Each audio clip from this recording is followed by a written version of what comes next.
E aí pessoal, tudo bem com vocês? Vocês conhecem uma pessoa que reclama de tudo? Só vê o lado ruim das coisas, sempre vê desgraça, nunca melhora a vida delas? Pois é, existiu um povo assim, que ficou viciado em reclamar. Vamos ver essa história?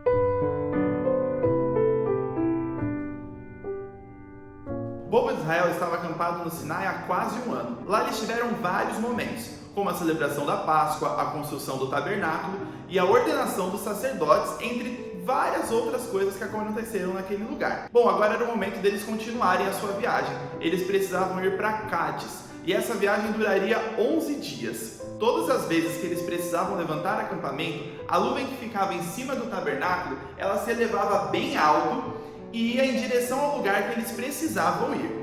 E quando era da vontade de Deus que eles permanecessem naquele lugar, a nuvem descia sobre o tabernáculo e eles entendiam que tinham que montar o acampamento de novo. E agora Moisés chamou Obabe, que era o seu cunhado, para que fossem com eles durante a caminhada, porque ele conhecia toda aquela região. Então era muito importante que Obabe fosse com eles para guiá-los naquele momento. Todo o povo ficou observando em que sentido a nuvem ia. E quando eles viram que a nuvem foi em direção ao oriente, eles ficaram com bastante medo, porque eles sabiam que aquele lugar era um lugar sombrio, cheio de montanhas, onde não habitava ninguém. Olha o que Jeremias falou sobre esse lugar.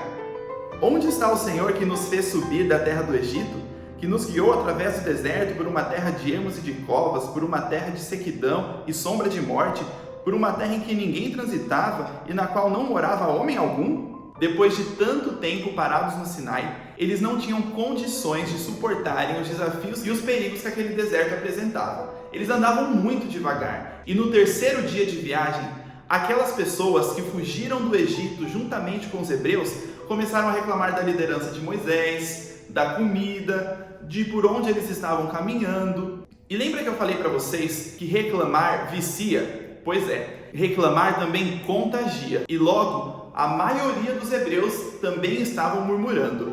Essas pessoas que saíram do Egito, juntamente com os hebreus, eles não podiam viver dentro do acampamento de Israel, porque o acampamento era dividido em 12 tribos e eles não pertenciam em nenhuma dessas tribos. Então eles precisavam viver ao redor, nas extremidades do acampamento. Deus ficou irado e desceu fogo que consumiu as pessoas que moravam nas extremidades do acampamento. Mas parece que todo esse acontecimento não afetaram as pessoas que ainda permaneceram vivas.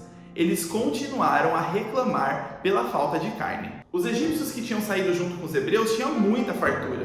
E os hebreus, quando moravam no Egito, eram tão sofridos que qualquer alimento que chegasse para eles era extremamente saboroso. Então agora eles estavam reclamando do maná que era concedido por Deus para alimentar aquela nação. Mas Deus tinha um propósito em não dar carne para aquele povo. A fim de modificar a disposição de espírito e exercitar de modo ativo as mais altas faculdades da mente, ele retirou deles a carne de animais mortos, deu-lhes o alimento dos anjos, o maná do céu. Deus ouviu a reclamação daquele povo e atendeu ao pedido deles. A Bíblia relata que eram muitas codornizes. Eram tantas que cerca de 2 côvados acumulou em todo aquele arraial, e o que pegou menos recolheu 10 homens. As pessoas que provocaram toda essa reclamação morreram imediatamente assim que comeram, e os outros tiveram uma febre tão forte que em poucos dias não resistiram à morte. O pior é que tudo não parou por aí. Além do vício e contágio da reclamação, ainda tinha a cobiça pelo que é mal, e a inveja acaba de entrar nesse contexto. Miriam e Arão foram escolhidos por Deus para serem os conselheiros de Moisés. Mas muita coisa Miriam já não estava mais suportando. Primeiro que ela não engoliu o fato de Moisés ter se casado com um etíope, porque era fora da nação hebreia. Depois ela ficou muito chateada quando Moisés ouviu o conselho de Jetro, que também não era da nação, sobre os chefes de 10, de 100 e de 1000. A gota d'água foi quando Moisés escolheu 70 anciãos para ajudá-lo na liderança da nação, sem consultar Miriam e Arão novamente. Sabe quando os filhos querem ter os mesmos direitos que os pais? Ou quando os coordenadores querem ter a mesma autoridade que a direção?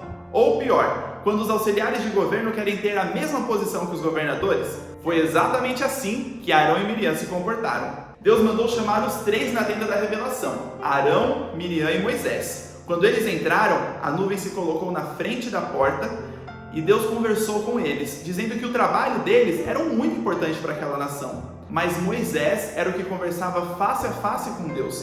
Portanto, eles deviam respeitar a liderança e a autoridade de Moisés. Quando a nuvem se retirou, Miriam estava cheia de lepra. E agora Arão ficou muito triste e pediu a Moisés que intercedesse por ela. Moisés orou ao Senhor. Deus ouviu a sua prece e curou Miriam. Depois de 7 dias que Miriam estava afastada do acampamento, eles prosseguiram viagem.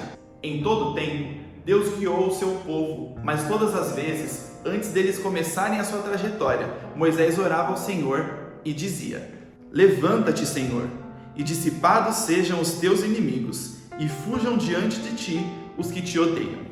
E quando o povo parava em um determinado lugar, Moisés dizia: Volta, ó Senhor, para os muitos milhares de Israel. Nós também temos uma longa viagem e devemos ter a Deus como nosso guia e pedir sempre para Ele se levantar e dispersar do nosso caminho tudo aquilo que nos impede de chegarmos ao nosso destino final. Nem sempre o caminho vai ser fácil. Podemos passar por lugares pedregosos ou passar por desertos, por situações difíceis na nossa vida. E tudo isso pode fazer com que a gente murmure, com que a gente reclame de Deus, reclame do nosso caminho, da nossa vida. Ou pior, nós podemos contaminar as pessoas que estão nessa caminhada com a gente. Se continuamos essa viagem com uma energia negativa, logo queremos voltar para o tempo em que éramos escravos do pecado, achando que o passado era bom para nós. Que doido tudo isso, né? Mas tem uma prevenção que podemos receber de Deus para isso não acontecer. Mas revestidos do Senhor Jesus Cristo.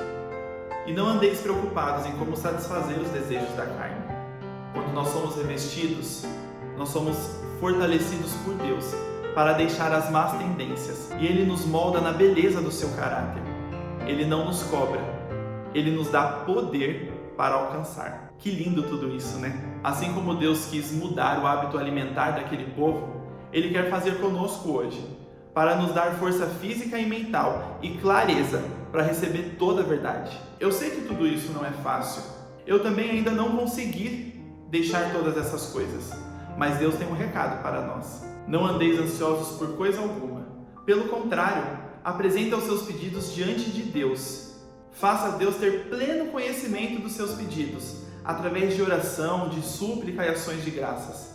E a paz de Deus, que excede todo o conhecimento, vai guardar o nosso coração e o nosso pensamento em Cristo Jesus. E depois de toda essa trajetória, quando nós chegarmos nos portais da cidade, nós não vamos precisar pedir como Moisés para que Deus se volte aos milhares que estão aqui na terra, porque Ele vai estar nos esperando na linha de chegada, de braços abertos. Eu não sei o seu Deus, mas o meu é maravilhoso.